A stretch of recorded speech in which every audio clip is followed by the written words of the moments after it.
Okay guys, nandito na naman tayo sa ating YouTube channel. So bibigyan natin ng reaction video itong mga nagaganap sa ating loob at sa labas ng ating bansa.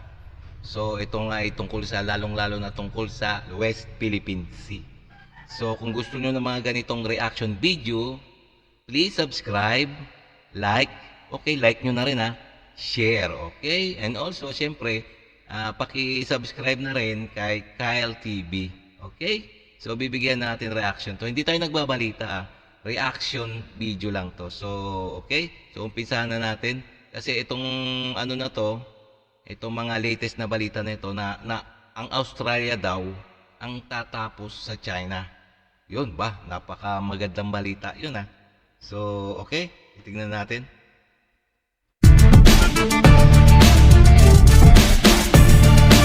Dahil sa pagiging agresibo ng China sa South China Sea, ay pati ang bansang Australia ay nadamay dito, na kung saan ay sinasabi ng mga eksperto na may nakarating na ulat sa Australia na kayang-kaya na pasabugin ng China ang halos kalahati ng teritoryo nito. Oh, grabe Ganon ang China.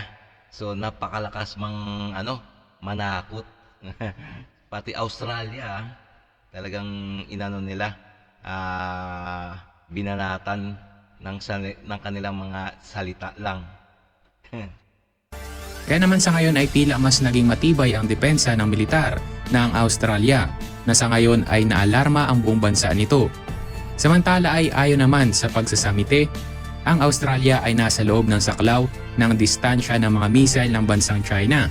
Ang mga artificial reef sa South China Sea ay nagpapahintulot sa bansang China na maglunsad ng land-basing DF-26 Intermediate Range Ballistic Missile. Inangkin naman ng bansang China ang halos kabuuan ng South China Sea at nagsagawa ng patuloy na militarisasyon sa rehiyon.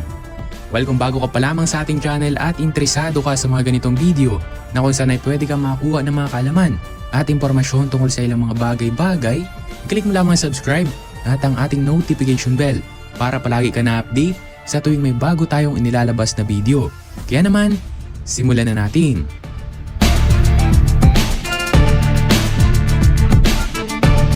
Inihiyag ng punong ministro ng Australia ang Defense Strategic Review noong Agosto na may layunin na tulungan ang depensa na mas maunawaan kung saan dapat unahin ang pamumuhunan upang siguraduhin na ang Australian Defence Forces ay maayos na makaposisyon upang matugunan ang mga hamon sa seguridad ng bansa hanggang taong 2033 at higit pa ang mga Defense Strategic Review na inilabas kamakailan at ginawa ng mga dating defense analyst at ng Land Corporation ay naglalaman ng mapa na nagpapakita kung gaano kahina ang bansa sa posibleng pag-atake ng bansang China. Samantala, Ayun, pinaghahanda ng Australia na yung yung kanilang mga depensa. So nagpapalakas din ang Australia, kasi may nakatanggap sila ng mga balita na ang China talagang pababagsakin daw sila o kasama sa mga bubulihin. Kaya nga grabe yung China na to, ay ayon naman sa pagsasamite, ang Australia ay nasa loob ng saklaw ng distansya ng mga missile ng bansang China. Ang mga artificial reef ng South China Sea ay nagpapahintulot sa bansang China na maglunsad ng land-basing DF-26 Intermediate Range Ballistic Strike. Ayun yung mga ballistic missile ng China na kaya-kaya daw makarating sa Australia. Ayun ang mga pinagyayabang ng ng mga Chekwa. So kaya pati nga Australia nga talagang naghahanda na rin. Naman ng bansang China ang halos kabuuan ng rehiyon ng South China Sea at nagsagawa ng patuloy na militarisasyon sa rehiyon.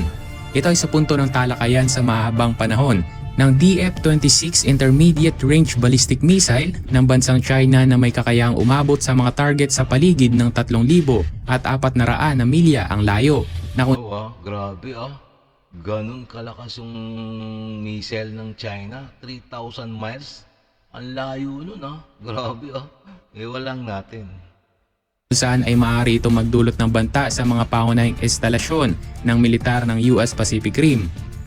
Gayunpaman ito, Kita mo, kayang-kayang paabutin yung missile ng China sa kahit sa mga kalaban nila sa US, Amerika. Pero ewan natin kung tatama.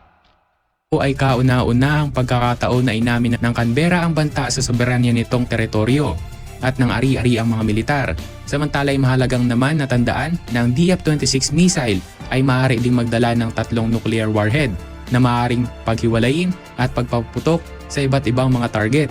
Ayun ganun daw ang kalakas yung DF na missile na yun ng China na pwedeng magkarga ng nuclear, na pwedeng paputukin yung nuclear sa isang bahagi tsaka tapos doon sa isang bahagi. Ganun ang sinasabi ng China. Ewan lang natin kung tatama sa gusto nilang patamaan. Bilang karagdagan, mayroon din itong anti-ship variant na DF-21NB Medium Range Ballistic Missile na paulit-ulit na naging headline para sa naiulat nitong potensyal sa pagpapalubog ng mga carrier ng US. Samantalang Kita mo. Pero talagang binubunyag ng China yung kung gaano kalakas yung kanilang kanilang missile. Maski nga yung yung US carrier na kaya daw palumugin ng missile ng China. So ganun nga talagang masyadong exposed yung China, samantalang yung Amerika hindi nagsasabi ng ganyan, So tignan natin kung talagang makakatama talaga yung mga missile na yan. kahuli namang ulat ay nagsasaad na ang Mischief 3,000 kilometro sa hilagang kanluran ng Darlin ay partikular na may kinalaman na nagtatatag ito ng ilang ring range sa ilalim ng mga site ng Australian Defence Forces sa Queensland Northern Territory at Western Australian.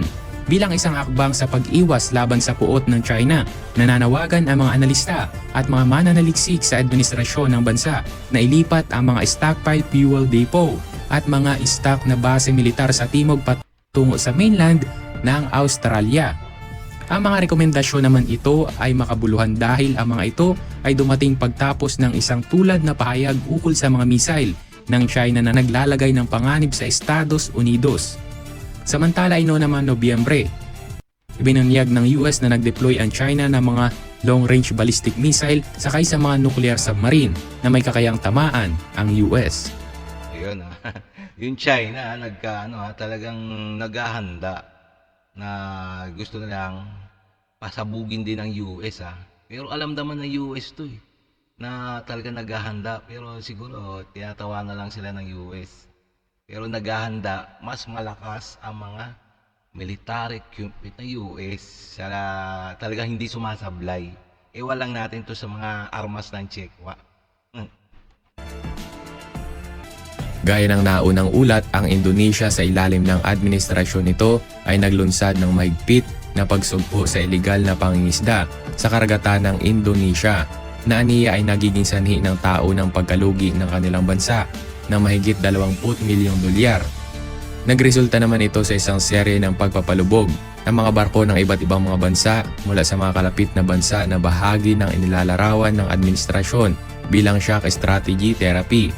Sa kabila ng alalahanin ng ilan sa mga kapitbahay ng bansa ng Indonesia, bagamat ay sa wakas ay napalubog ng Indonesia ang isang barko na pangisda ng China noong nakarang taon lamang. Tingnan mo yung bansang Indonesia, nagpapalubog ng mga Chinese vessel na illegal na pumapasok sa kanilang EEZ. So sana ganyan din katapang ang Pinoy. Pagkatapos ng labis na pag-alinlangan nito, ang pamamahala sa mga tensyon sa Beijing ay patuloy na isang issue tulad ng ipinakita sa isang insidente kung saan ay sinusubukan ng isang barko ng Chinese Coast Guard na harangin ang pagtugis ng Indonesia sa isang bangka nito para sa iligal na pangingisda na nag-uudyok naman ng walang kapantay na galit mula sa Jakarta. Ayon naman kay Maritime and Fishery Minister, ang kanilang bansa ay nagpalubog ng halos 10 barko mula Malaysia at 13 naman mula sa bansang Vietnam. Ang mga ito ay nahuling nangingisda ng iligal sa karagatan ng kanilang bansa. Kita mo, di ba? Kung hinuhuli talaga ng Indonesia yung mga illegal na pumapasok sa kanilang karagatan. Ganyang katapang ang Indonesia. Tingnan mo, ang dami na nalang hinuhuli. Diba? Ang mga barko ay pinasabog sa 7 7 pinasabog pa talaga ng Indonesia. Ganyan kalupit si Indonesia. Mga magkakaibang mga lokasyon sa buong bansa ng Indonesia. Bagaman tinanggihan nito ang mga pag-aangkin ng isa sa mga barkong lumubog ay mula sa China, binigyan din ito na ang mga sasakyang pandagat na mula sa ibang mga bansa ay tinuturing na pareho sa ilalim ng mga batas ng Indonesia, na kung saan ay sinabi pa nito mula sa kanilang babala na kahit ang mga barko ng Estados Unidos ay hindi rin ito palalampasin. Tingnan mo. Ayan, ang lupit. Ang lupit ng Indonesia, kahit mga barko ng US, hindi nila palalagpasin. Ganyan katindi ang Indonesia.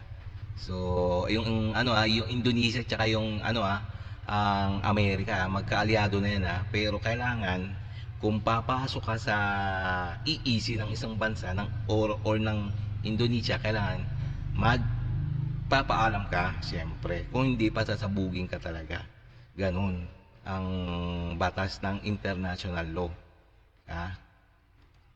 Kung mahuhuling magsasagawa ng mga ilegal na aksyon sa katubigan ng kanilang bansa. Samantala ay patuloy naman na pagtugon sa kamakailan na insidente sa China. Sinabi nito na ang Indonesia ay naghihintay pa rin ng tugon mula sa Beijing. Ang kabuuan umabot na sa 174 na mga bangka na pangingisda ang pinalubog ng bansang Indonesia. Mo, ganun kalupit talaga ang Indonesia. Pinalulubog talaga nila, no? Sana ganyan din mga Pinoy, ng ating mga Coast Guard. Habang iba naman ay maaaring lumubog kasunod ng mga pagdedesisyon ng korte. Tulad ng naunang ulat noong Pebrero ay winasak din naman ng Indonesia ang isang Viking na mula sa Nigeria na pinagaanap sa buong mundo para sa ilegal na pangangaso ng dollfish. Samantala ay nagpayag naman ang Beijing ng panukala mula sa Estados Unidos na winasak ng Indonesia ang 41 impound na sasakyang pandagat kabilang isang patrol Chinese boat. Habang ang pinakamalaking archipelago na bansa sa buong mundo ay nagsisikap na ihinto ang mga ilegal na pangisda sa mga karagatan nito. Tingnan mo yung Indonesia may ginagawa talaga. May ginagawa sila sa mga illegal na pumapasok sa kanilang teritoryo.